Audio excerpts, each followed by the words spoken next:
Hello दोस्तों, नमस्कार।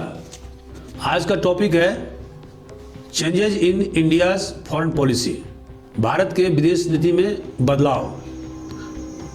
मेरा लेसन प्लान है भूमिका, उसके बाद principles of Indian foreign policy, अर्थात भारत के विदेश नीति का क्या सिद्धांत है, किस सिद्धांत पर वो ऑपरेट कर रहा है, भारत की विदेश नीति का ऑब्जेक्टिव अर्थात उद्देश्य क्या है, और अगला पॉइंट है कि वे फॉरवर्ड, भविष्य में भारत की विदेश नीति की क्या क्या नीति निर्धारण के योजना होंगी या अवयव होंगी, और अगला पॉइंट कंक्लूजन। तो आइए इन सभी बिंदुओं पर चर्चा करते हैं। दोस्तों, जैसा कि आप जानते हैं कि किसी भी देश की विदेश नीति वहाँ के इतिहास, वहाँ के मिलिट्री स्ट्रेंथ, सेना की ताकत, वहाँ के जनमत और अंतर्राष्ट्रीय वातावरण से प्रभावित होता है। इसके अलावा वहाँ की लीडरशिप किस प्रकार की है, किस ओरिएंटेशन की है, उससे भी यह प्रभावित होता है। और सबसे ज़्यादा इस बात से प्रभावित होता है कि उस देश का लोकेशन कहाँ पर है, मतलब जियो स्ट्रेटजी या ज्योग्राफी के हिसाब से उसका पोजीशन कहाँ पर है विश्व मानचित्र पर। और इन सब आधार पर किसी भी देश के विदेश नीति का निर्धारण किया जाता है। दोस्तों, हमारे देश के विदेश नीति का क्या क्या सिद्धांत है। पहला सिद्धांत है नॉन अलाइनमेंट, गुट निरपेक्षता की राजनीति। दूसरा सिद्धांत है पंचशील। तीसरा है उपनिवेशवाद का विरोध या साम्राज्यवाद का विरोध। चौथा है रंगभेद नीति का विरोध। पांचवा डिजार्मामेंट, निरस्त्रीकरण को बढ़ावा, विश्व शांति को प्रमोट करना, और इसके अलावा संयुक्त राष्ट्र संघ को मजबूत करना, और अंत में no first use of nuclear weapon, आणविक शक्ति का प्रयोग पहले नहीं करना। जैसा कि आप जानते हैं कि हिंदुस्तान एक न्यूक्लियर पावर है और 1998 में इसके द्वारा सारे विश्व को बताया गया, और इसके प्रतिक्रिया स्वरूप पाकिस्तान ने भी बम विस्फोट किए थे। तो आज की तारीख की सच्चाई यह है कि भारत के अलावा पाकिस्तान और संयुक्त राष्ट्र संघ के 5 जो अस्थायी सदस्य हैं, जैसे अमेरिका, रूस, ब्रिटेन, फ्रांस और चीन, ये सभी देश आणविक हथियार से लैस हैं।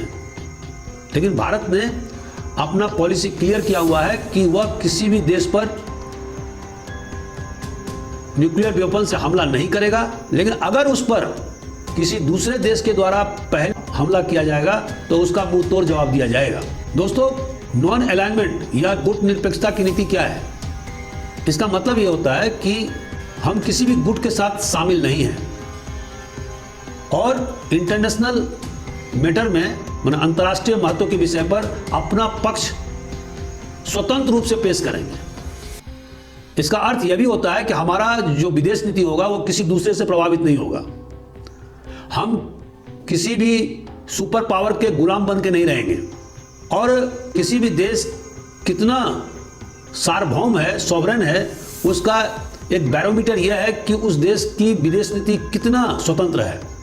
और हमारे देश के नेताओं ने आज़ादी के बाद से ही, और खास करके जवाहरलाल नेहरू ने स्पष्ट किया कि उनका देश गुट निरपेक्ष रहेगा, ना तो वो अमेरिका के खेमा में जाएगा और न सोवियत यूनियन के खेमा में जाएगा।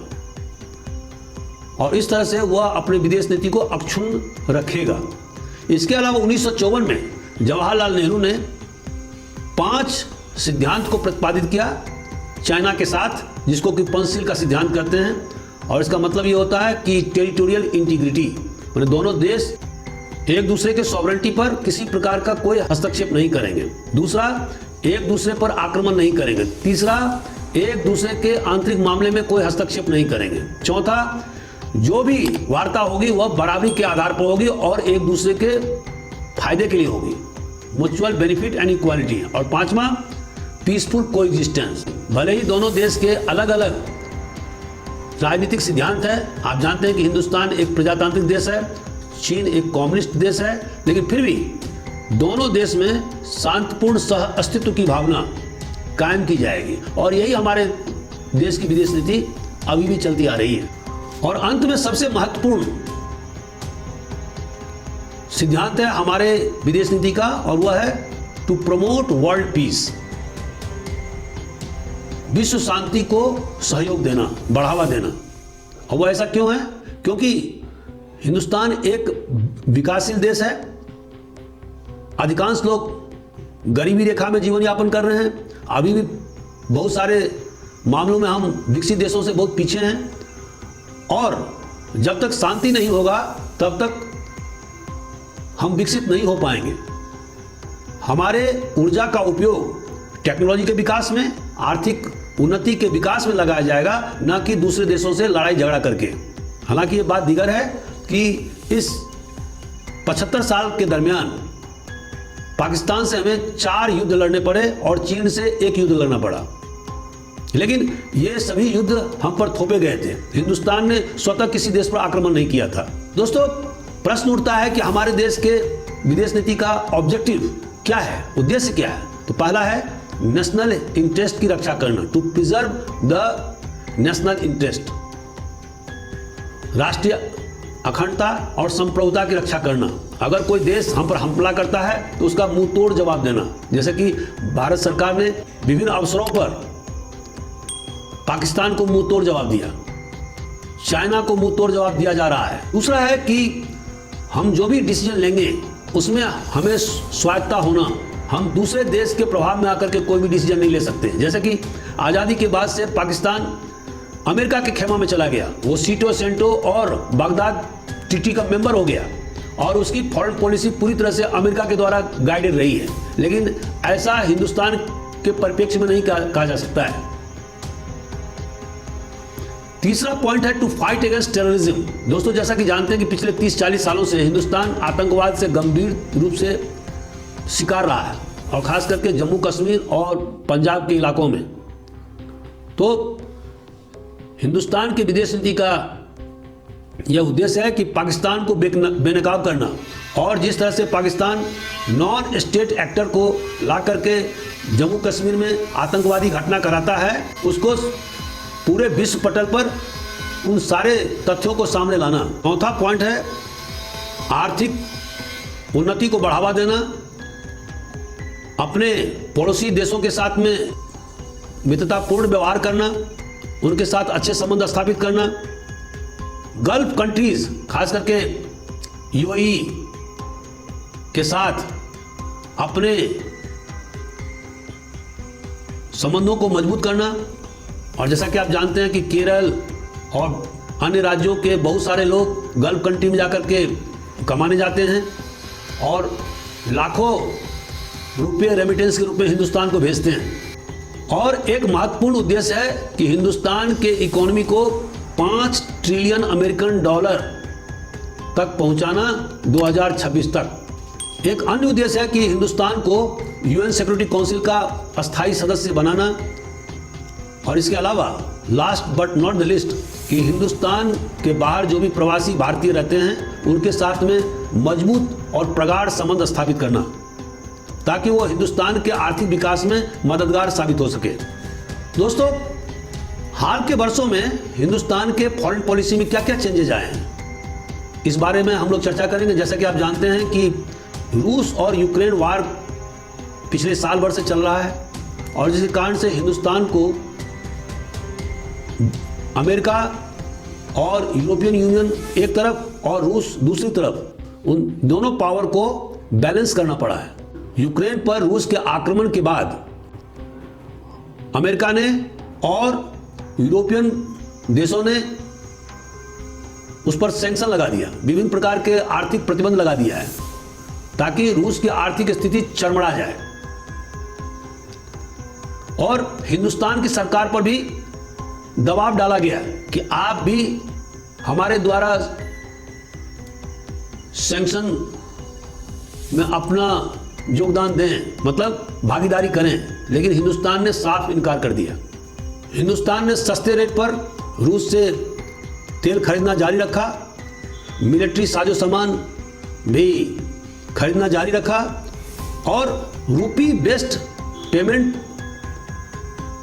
मैकेनिज्म को भी हिंदुस्तान ने डेवलप किया ताकि रूस की आर्थिक स्थिति कमजोर नहीं हो पाए। दोस्तों, आप जानते हैं कि हिंदुस्तान मिलिट्री इक्विपमेंट के लिए 60% तक रूस पर निर्भर है और इसके अलावा रूस और चाइना में आज की तारीख में जबरदस्त ढंग से प्रगाढ़ संबंध स्थापित हो गए हैं। तो ऐसी स्थिति में हिंदुस्तान का रूस से अलग हो जाना उसके राष्ट्रीय हित में नहीं था और इसीलिए हिंदुस्तान की सरकार ने बैलेंसिंग एक्ट का काम किया और इसके लिए उसने जहां पर सस्ते दरों पर रूस से तेल खरीदना जारी रखा, मिलिट्री हार्डवेयर खरीदना जारी रखा, इसके साथ ही जहां भी जैसे कि यूएन सिक्योरिटी काउंसिल में या यूनाइटेड नेशन जनरल असेंबली में या international atomic energy association IAEA में या ह्यूमन राइट कमीशन में जब भी कोई प्रस्ताव रूस को निंदा करने के लिए, सेंस्योर करने के लिए लाया गया, हिंदुस्तान की सरकार उसमें अनुपस्थित रही। इसके अलावा हिंदुस्तान की सरकार हाल के वर्षों में पुनः फ्री ट्रेड एग्रीमेंट में शामिल हो गई है। उसने UAE और ऑस्ट्रेलिया के साथ में फ्री ट्रेड एग्रीमेंट किया है और आने वाले दिनों में भारत की सरकार ब्रिटेन और यूरोपियन यूनियन के साथ भी फ्री ट्रेड एग्रीमेंट करेगी। कनाडा और गल्फ कोऑपरेशन काउंसिल से भी फ्री ट्रेड एग्रीमेंट करने का विचार है ताकि सामानों का आवाजाही निर्बाध रूप से हो सके, क्योंकि हिंदुस्तान का एक और उद्देश्य है कि इसे मैन्युफैक्चरिंग हब बनाया जाए और यदि फ्री ट्रेड एग्रीमेंट होंगे तो हिंदुस्तानी साजो सामान विदेशों में धड़ल्ले से बिकेंगे और वहां पर अगर तेजी से खपत होगा हिंदुस्तानी माल तो यहां के मैन्युफैक्चरिंग इंडस्ट्री को बढ़ावा मिलेगा। दोस्तों, इसके अलावा हिंदुस्तान की सरकार ने अभी श्रीलंका को 2 से लेकर 3 बिलियन अमेरिकन डॉलर की आर्थिक सहायता किया, क्योंकि श्रीलंका की आर्थिक स्थिति पूरी तरह से चरमरा गई थी। और इसके अलावा बांग्लादेश, भूटान और नेपाल के साथ में रीजनल ट्रेड और ऊर्जा के क्षेत्र में भी कोऑपरेशन भारत सरकार के द्वारा किया गया है।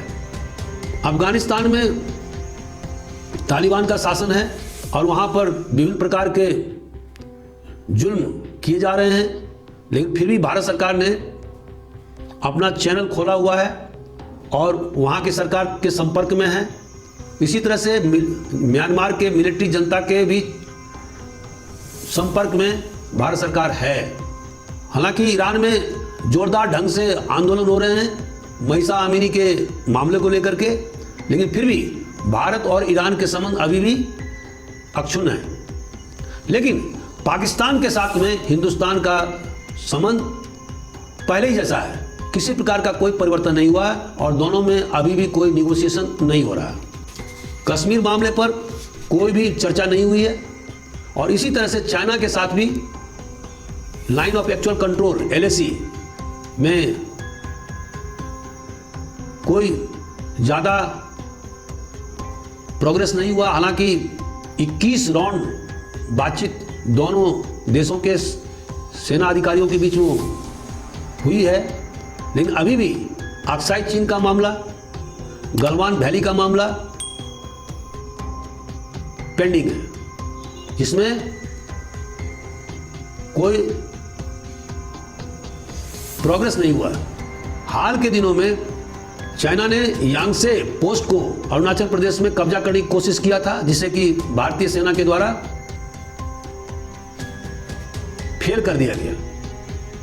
तो इस तरह से हम देखते हैं कि जहां तक चाइना का संबंध है वह लद्दाख क्षेत्र में और अरुणाचल क्षेत्र में दोनों जगह हिंदुस्तान की सेना के साथ समय समय पर भिड़ती रहती है और यह हमारे लिए एक बहुत बड़ा चुनौती है।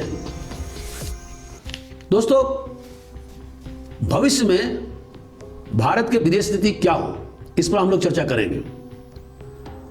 पहला पॉइंट है कि हिंदुस्तान को एक लीड कंट्री के रूप में 2070 तक जो ग्लोबल टारगेट है कि जीरो इमिशन ऑफ कार्बन, उसमें जोरदार ढंग से अपनी भूमिका निभानी चाहिए ताकि पर्यावरण सही रह सके।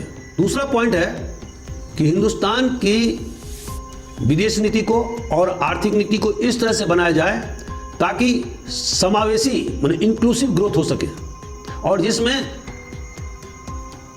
द्रुत गति से तो विकास हो, लेकिन साथ साथ उस द्रुत गति के विकास का फायदा निचले तबके के लोगों को भी मिले। आने वाले दिनों में हिंदुस्तान की विदेश नीति के लिए आतंकवाद, जलवायु परिवर्तन और निरस्त्रीकरण, ये 3 महत्वपूर्ण मुद्दे व्यापक होंगे और इन्हें हल करना होगा। हिंदुस्तान की सरकार को यह भी कोशिश करना होगा कि जब भी सिक्योरिटी काउंसिल को विस्तारित किया जाता है तो हिंदुस्तान के साइज को देखते हुए, उसकी इकोनॉमी को देखते हुए उसे परमानेंट सदस्य का दर्जा दिया जाए। क्योंकि हिंदुस्तान आने वाले दिनों में 2026 तक 5 ट्रिलियन अमेरिकन डॉलर इकोनॉमी का लक्ष्य रखा है और 2029 तक जर्मनी और जापान को सरपास करते हुए विश्व का तीसरा सबसे बड़ा आर्थिक शक्ति के रूप में उभरना चाहता है। तो इसके लिए उसे huge amount of direct foreign investment करना होगा ताकि जो make in India, skill India, digital India, clean India, smart cities आदि की जो योजना चल रही है उसमें द्रुत गति से तेजी से विकास किया जा सके और फिनेंशियल असिस्टेंस और टेक्नोलॉजी विदेशों से, खासकर पश्चिमी देशों से हिंदुस्तान में लाया जा सके ताकि हिंदुस्तान तीसरी सबसे बड़ी महाशक्ति के रूप में उभरे। कंक्लूजन। तो दोस्तों, आखिर हमारे इस लेक्चर का निचोड़ क्या है कि अगर हिंदुस्तान 5 ट्रिलियन अमेरिकन डॉलर की इकोनॉमी 2026 तक बनना चाहती है और 2029 तक तीसरी सबसे बड़ी आर्थिक शक्ति के रूप में उभरना चाहती है, तो उसे